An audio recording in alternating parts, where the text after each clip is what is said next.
बोलो जयकारा बोल मेरे श्री गुरु महाराज की जय।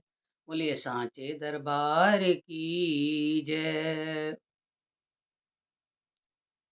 भाग्यशाली वो बंदे हैं जिन्होंने तुझसे दिल लगाया है। भाग्यशाली वो बंदे हैं जिन्होंने तुझसे दिल लगाया है। दया और कृपा की सौगात उन्हें देना जिन्होंने तुझे अपना बनाया है।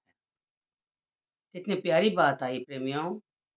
महापुरुष कितनी कृपा करते हैं कि वो कैसा जीव है, कितना बड़भागी जीव है, जिसने मालिक के चरणों के साथ अपना ध्यान लगा लिया, अपने आप को जोड़ लिया।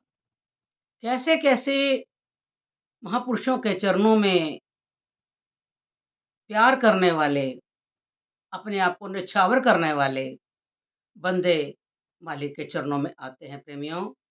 जैसे अमीर खुसरो का नाम तो आपने सुना ही है। उनका अपने गुरु महाराज जी के चरणों में कितना प्यार था। उनके गुरु कौन थे? कौन थे? निजामुद्दीन औलिया, है ना?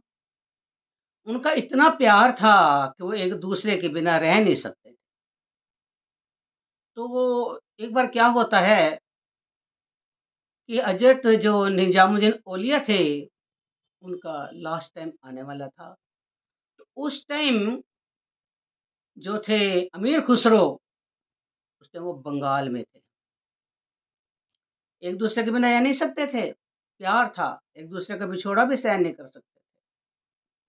वो इसलिए कि मालिक की लीला होती है। महापुरुष जानते हैं जब मेरा अंत टाइम आएगा ना, अगर खुसरो यहाँ हुआ, तो वो सहन नहीं कर पाएगा।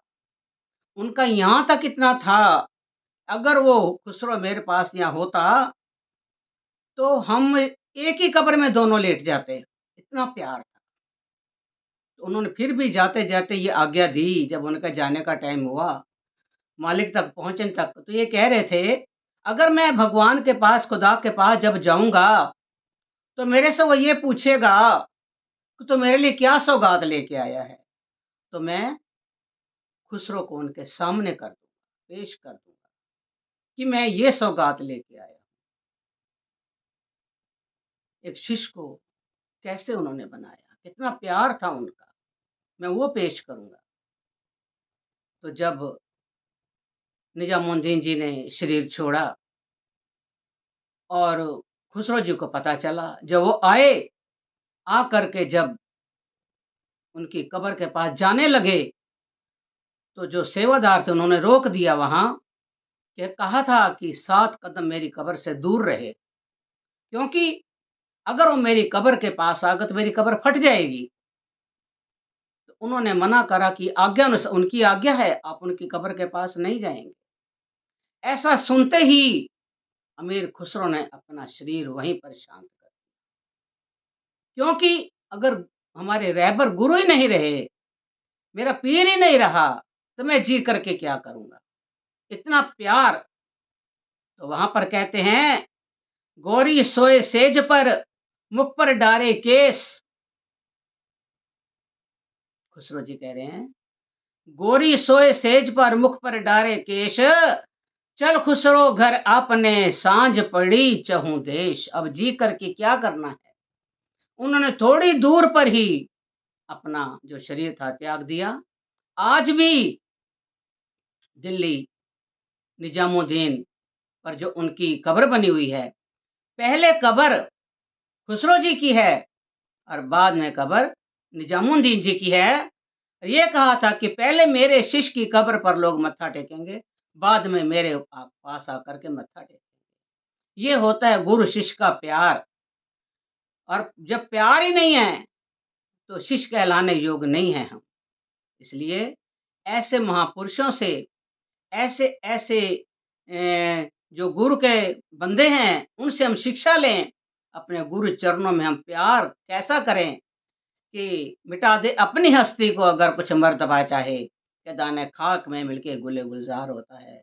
अपने गुरु महाराज जी के लिए उन्होंने मिटा दिया अपने आप को, तो कितना प्रेम था।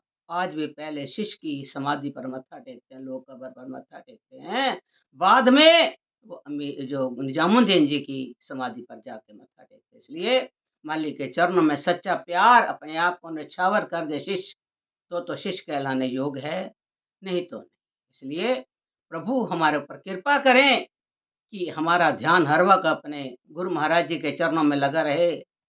केवल उनके तक ही हमारी दौड़ रहे। वैसे तो हम सब कुछ दे देते हैं, कहते हैं सब कुछ गुरु महाराज तेरा ही है। कहते हैं ना, बहुत आसानी से कह देते हैं। पूछते हैं कि क्या-क्या बोलते हैं? कहते हैं तन, मन, धन सब कुछ है तेरा, तेरा कह देते हैं हम, बड़े आसानी से कह देते हैं। कहते हैं ना, मालिक सब कुछ तेरा है, लेकिन धीरे से कह देते हैं कि पर कब्ज़ा मेरा है। तन भी तेरा, मन भी तेरा, धन भी तेरा, लेकिन कब्ज़ा मेरा। हम कब्ज़ा करके बैठे हैं। तन, मन, धन कह तो दिया लेकिन दिया नहीं। लेकिन जो सच्चे आशिक दीवाने हैं, वो कहते हैं 100% तेरा। तन भी तेरा, मन भी तेरा, धन भी तेरा, 100% तेरा।